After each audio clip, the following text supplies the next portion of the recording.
There is a version of you that is already dead. You just haven't buried it yet.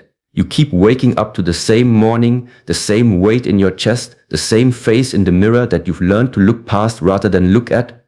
And somewhere deep beneath the noise of your life, you already know the truth, that the person you are today is not the person you were supposed to become. Marcus Aurelius wrote this in his private journal, words he never intended the world to read. You have power over your mind, not outside events. Realize this and you will find strength. He wrote that alone, at war, at the edge of an empire, wearing the weight of the world on his shoulders. And still he chose to rebuild himself every single morning. Because here is what the Stoics understood that most people never will. Transformation is not something that happens to you, it is something you must violently choose. Not once, not on New Year's Eve, not when things fall apart, but every day in the silence before anyone else wakes up, in the moments when comfort screams at you to stay the same. The old you is not your identity. It is a prison you build, one compromise at a time. And today, this video is the key. What you are about to hear are not motivational quotes. This is philosophy forged in war, exile, poverty, and loss. These are the 10 Stoic principles that will tear the old version of you to the ground and build something unbreakable in its place. Stay until the end, because the last principle is the one most people never reach, and it's the one that changes everything. Before we begin, if you found this video because something inside you is ready to change, hit subscribe. Not for me, for you. This channel exists for one reason only: to hand you the philosophy that the ancient world used to forge unshakable human beings and to make it work in your life. Subscribe and turn on notifications so the next time life tries to break you, you'll already have the tools to break back. Principle 1.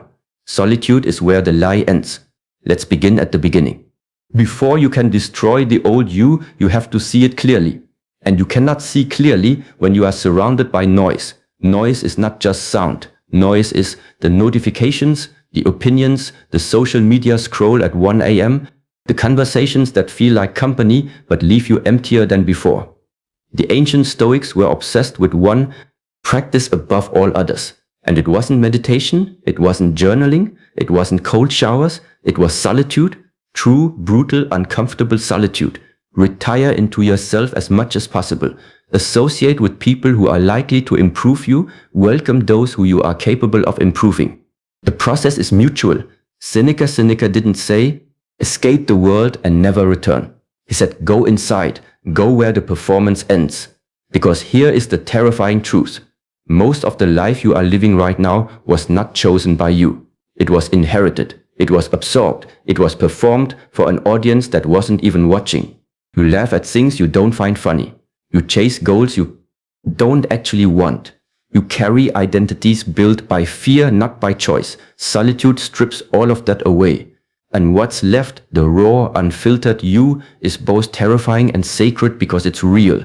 Epictetus, a man who was born a slave, who had no political power, no wealth, no freedom of movement, wrote something that stopped philosophers in their tracks for 2,000 years. Make the best use of what is in your power and take the rest as it happens. Even in chains, literally in chains, he had something no one could touch. His inner world, his solitude. And here is the question you need to sit with today. Not later, not when life calms down right now. When is the last time you were truly alone with yourself? Not distracted, not scrolling, not filling the silence, truly alone. If the answer makes you uncomfortable, that discomfort is information. It means there is something inside you that has been waiting to speak, something the noise has been drowning out for years. The first act of destroying the old you is this. Go silent long enough to hear what it's been trying to say. Principle 2. Your pain is not your identity. There's a trap that the old you has fallen into, and it is one of the most dangerous traps in human psychology. You have started to believe that your wounds are who you are, the failed relationship. You carry it like a verdict on your worth, the broken family. You wear it like a coat you can never take off. The mistakes you made 5, 10, 15 years ago, you rehearse them like a script you've memorized. The Stoics had a name for this. They called it false judgment. The belief that an external event has the power to define your internal reality. It is not things that disturb us, but our judgments about things. Epictetus. Read that again. It is not what happened to you, it is what you decided what happened to you means. And here is the most important sentence in this entire video. Listen carefully. You are not your history. You are your response to your history. Those are two completely different things. Marcus Aurelius lost children. He watched Rome crumble at the edges. He was surrounded by betrayal in his own court. He wrote in his meditations, his private journal, "Remember, never meant for publication. The impediment to action advances action. What stands in the way becomes the way." The obstacle was not the end of the path. The obstacle was the path. Your pain, every part of it is not evidence that you are broken. It is raw material. Every scar is a data point. Every wound is a lesson. Every loss is a school you attended. The question is not, why did this happen to me? The Stoic question is, what am I being forged into through this? The old you chose to be defined by what hurt it. The new you chooses to be shaped by what it survived. Principle 3. Kill your excuses before they kill your potential. Let's talk about the language of the old you. Because the old you has a very specific vocabulary. I'll start Monday, I'm not ready yet, things will get better on their own, I don't have time, I'm not like other people, my situation is different. You know these sentences, you've lived inside them. Some of you have been living inside them for years. In Stoic philosophy, an excuse is not an explanation, it is a choice, a deliberate decision to hand your power to circumstance. How long are you going to wait before you demand the best for yourself? Epictetus. Epictetus did not ask this gently. He asked it the way a doctor asks about a wound you've been ignoring for years, with urgency, with frustration, with love, because the excuse is not protecting you. The excuse is the mechanism by which the old you keeps the new you locked in a room with no windows. Every excuse you accept is a brick in the wall between who you are and who you could be. The Stoics practiced what they called premeditatio malorum, the premeditation of evils. They would sit quietly and rehearse everything that could go wrong, not to catastrophize, not to worry, but to destroy the power that fear had over their decisions. When you preface every hard decision with "I'm not ready," you are giving the future the power to hold you hostage in the present. The Stoic answer is simple and it is brutal. You will never be ready. Start anyway. Because readiness is not a feeling you wait for. Readiness is a feeling you build through action, through repetition, through the deliberate choice to move before you feel safe doing so. Kill the excuse today, not metaphorically. Write it down, name it, and then refuse to let it speak for you one more time. Principle 4. Discipline is self-respect in action. Let's be honest about something. Motivation is a lie, not a harmless lie, a dangerous one. Because motivation feels like a force you can count on. It arrives like lightning, bright, electric, overwhelming, and then it leaves. And when it leaves, if you have nothing else, you go back to who you were. First, say to yourself what you would be, and then do what you have to do. Epictetus. Not feel what you have to feel. Do what you have to do. The Stoics were the most disciplined thinkers in human history. Not because they felt like it, because they understood something about the nature of identity that modern psychology is only now catching up to. You do not act according to who you are. You become who you are by how you act every single day, especially on the days you don't feel like it. Marcus Aurelius woke before dawn every morning of his reign as emperor. He didn't need to. He was the most powerful man on earth. He could have slept until noon. He could have spent his days in pleasure. Instead, he wrote, he trained, he reflected, he prepared, not because it was easy, because it was who he had chosen to be. You could live life right now. Let that determine what you do and say and think. Marcus Aurelius. That is the most disciplined sentence ever written. The reminder that time is not infinite, and therefore every moment of laziness is not just a lost hour. It is a vote against the version of yourself you said you wanted to become. Discipline is not punishment. Discipline is the highest form of self-respect. It is the declaration that you take your own life seriously, that you are not willing to let your moods decide your destiny. The new you is not built on inspiration, it is built in the dark when no one is watching, when it would be so easy to stop and you don't. Principle 5. Discomfort is the language of growth. The Stoics did something that people today find almost insane. They voluntarily made their lives harder. Seneca, one of the wealthiest men in Rome, would periodically live for days as if he were a poor man. He would eat simple food, wear rough clothes, sleep on a hard surface, not because he had to, because he was training. Set aside a certain number of days during which you shall be content with the scantiest and cheapest fare. Then ask yourself, is this the condition that I feared? Seneca, do you understand what he was doing? He was removing the power that comfort had over his decisions. He was proving to himself that he could survive without the softness he'd grown used to. Because here is the psychological truth that the old you has been running from. Your comfort zone is not a safe place. It is a slow erosion. It is the place where potential goes to die quietly, without drama, without ceremony. Just a slow fading of who you could have been. Every time you choose the comfortable option, every time you hit snooze, scroll instead of study, avoid instead of confront, you are reinforcing a neural pathway. You are teaching your brain this is who we are, and the brain believes you. But the opposite is also true. Every time you choose the hard thing, the cold shower, the difficult conversation, the early morning, the terrifying first step, you are carving a new identity into your nervous system. Discomfort is not the enemy of growth. Discomfort is the signal that growth is happening. The burn in your muscles means they are changing. The awkwardness of a new skill means your brain is rewiring. The fear before a brave decision means you are operating beyond what the old you thought was possible. Seek it deliberately, intentionally, because the new you is forged in the exact moments the old you would have run from.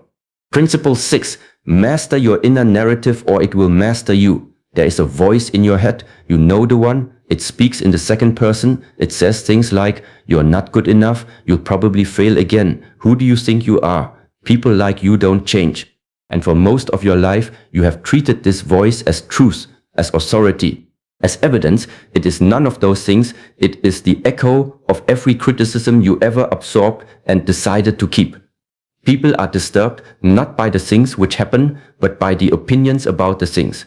Epictetus, the Stoics, were obsessed with one question above all others. What is this really? Not what does it feel like? Not what am I afraid it means? What is it? Objectively, actually stripped of every story I have layered onto it. A failure is an event. It is not a sentence. Criticism is information. It is not a verdict. Fear is a signal. It is not a stop sign. Marcus Aurelius trained himself relentlessly in this practice. He called it seeing things as they are in their naked reality. When you wake up in the morning, tell yourself, the people I deal with today will be meddling, ungrateful, arrogant, dishonest, jealous, and surly. But I have seen the beauty of good and the ugliness of evil and have recognized that the wrongdoer has a nature related to my own. Marcus Aurelius. He prepared. He named the thing. He removed its power to surprise him. The inner narrative of the old you is a script written in childhood, edited by fear, and rehearsed so many times it feels like fact. The work of the new you is to become the author, not the character. To rewrite what you tell yourself about who you are and what is possible. Start with this. Every time the old voice speaks, do not silence it. Answer it with evidence, with logic, with the stoic precision of a philosopher. And over time, and its power will break. Principle 7. Let go of what you cannot control. Of all the Stoic teachings, this one is the most misunderstood. People here let go of what you can't control, and they think it means don't care, give up, accept everything. That is not what it means, not even close. Epictetus divided the universe into two categories. Not good and evil, not success and failure, but what is up to us and what is not up to us. And he said everything depends on understanding the difference. Some things are in our control and others not. Things in our control, our opinion, pursuit, desire, aversion, and in a word, whatever, are our own actions. Things not in our control are body, reputation, command, and in one word, whatever, are not our own actions. Epictetus the Enchiridion, your reputation not in your control. Whether people like you, not in your control. The economy, the news, the behavior of others, not in your control. Your response, your effort, your values, your choices, entirely in your control. The old you exhausted itself, fighting things it could never change, obsessing over what people thought, losing sleep over outcomes already in motion, spending emotional energy on storms it could not stop. And all of that energy, every ounce of it, was stolen from the one place it could have made an actual difference. You, the new you, makes a radical decision. I will pour every drop of my energy into what I can actually change. Myself, my choices, my character, and I will release with dignity everything I cannot. This is not passivity. This is the most active, courageous, intelligent decision a human being can make.